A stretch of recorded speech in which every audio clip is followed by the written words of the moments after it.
do something to cuz. That's what you should have did. You should have did something to cuz. How did the authorities get anything?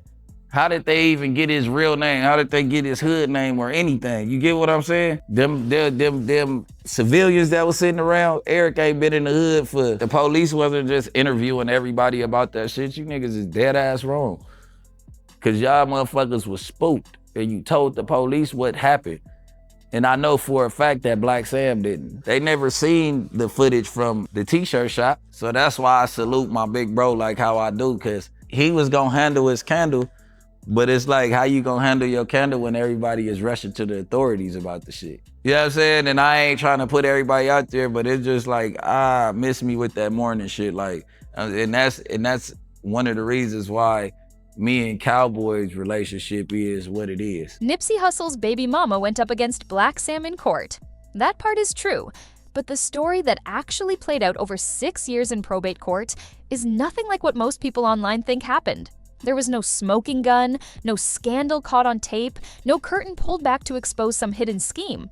What actually happened is more complicated, more human, and honestly more interesting than the headline. And by the end of this, you'll understand exactly how a custody dispute and an $11 million estate both got resolved, and what really went down between Tanisha Foster and the Asghedom family along the way. Ermias Joseph Asghedom grew up in Crenshaw, on the south side of Los Angeles, in a neighborhood he'd eventually put on the map under the name Nipsey Hussle. He wasn't just a rapper, he was an investor who bought back the block he grew up on, a businessman who understood intellectual property before most of his peers understood publishing deals, and a father who spoke openly about what his kids meant to him. He founded All Money In as an independent label that kept him in control of his own masters, co-founded Marathon Clothing as a physical anchor for his community, and built a philosophy around ownership that he preached in his music, his interviews, and every business decision he made.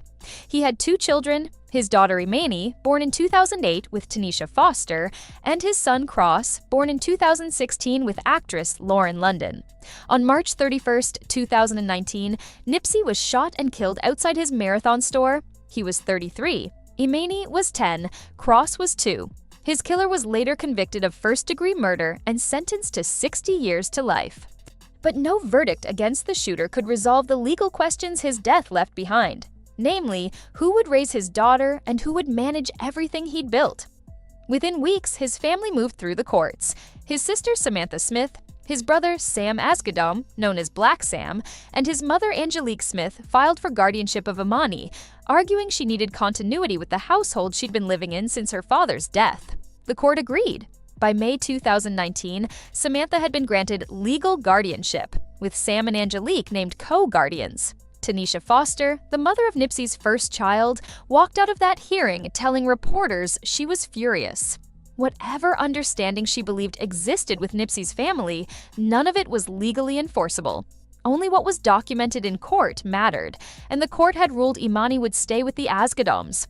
Black Sam wasn't just Nipsey's older brother. He'd built Marathon Clothing alongside him and understood the business in ways no outside administrator could.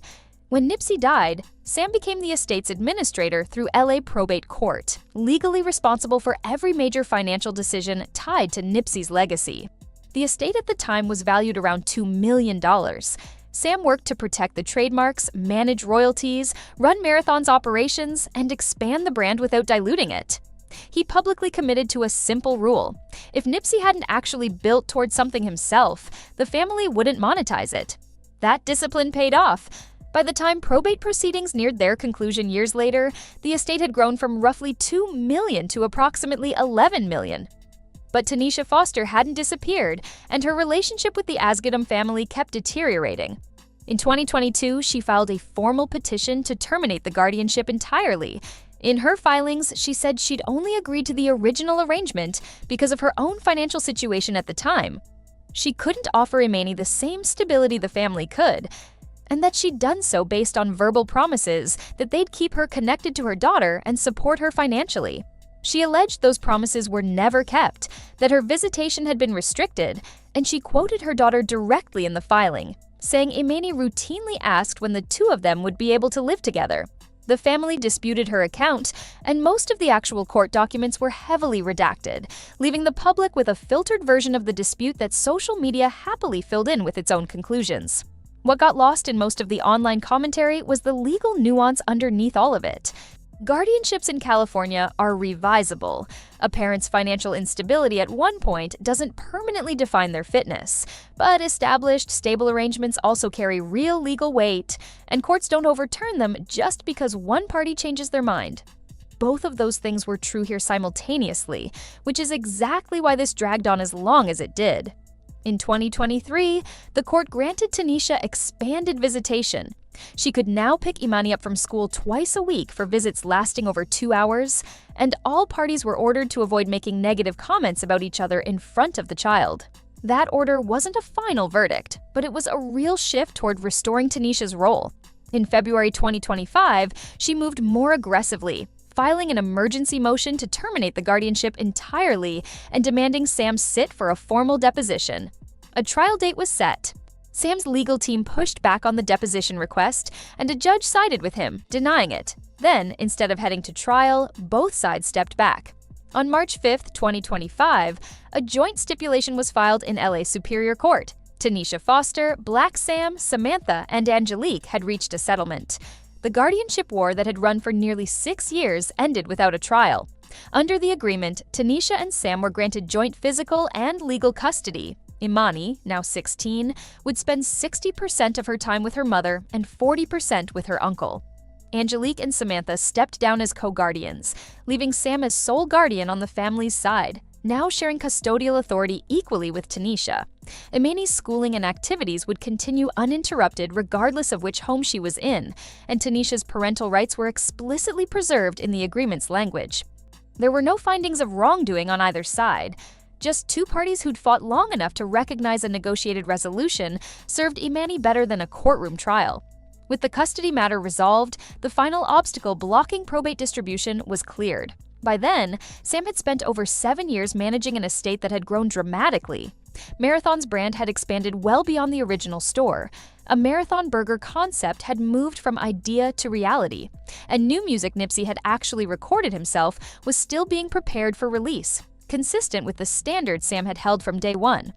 On July 5, 2026, the court approved final distribution of the estate, by then valued at roughly $11 million including cash, ownership stakes in Marathon Clothing, all money in, Marathon Studios, trademark rights, and more.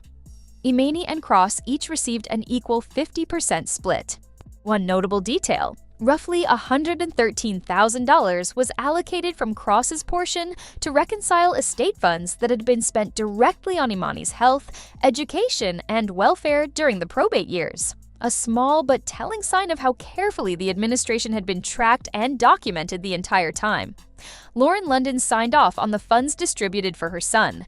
The probate case officially closed 7 years after Nipsey's death. So let's come back to where we started. This was never really an exposé. There was no scheme uncovered, no scandal revealed in a single dramatic hearing. What actually happened was years of legal process. A mother who initially agreed to give up primary custody because she couldn't provide for her daughter at the time, a family that was granted legal authority and exercised it in ways Tanisha said fell short of what was promised, and a court that methodically worked through expanded visitation, a denied deposition, and eventually a settlement neither side fully won or lost.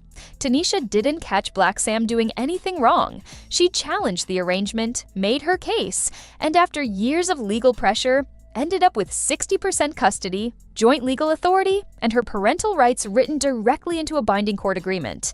That's a real, meaningful outcome, just not the dramatic one the internet wanted. Sam, meanwhile, spent those same years growing Nipsey's estate more than 5-fold and made sure both of Nipsey's children received what their father built for them.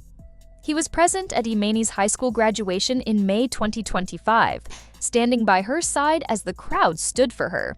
Whatever tension existed in that courtroom, the record outside it shows a man who stayed present in his niece's life the entire time. Imani enters adulthood now with her mother fully back in her life, her uncle still in her corner, and her father's empire legally in her name. Nipsey used to say the marathon continues. He said it broke, He said it before every setback, and he said it the night before he died. It took 7 years of legal proceedings to prove he meant it, but Imania's running her leg of it now, carrying both her father's name and the foundation he made sure was there before he was gone. So, do you think Tanisha did the right thing taking this to court? Or do you think Black Sam handled his brother's legacy exactly the way Nipsey would have wanted? Drop your thoughts in the comments, and if you're new here, subscribe and turn on notifications so you don't miss what we drop next. The marathon continues.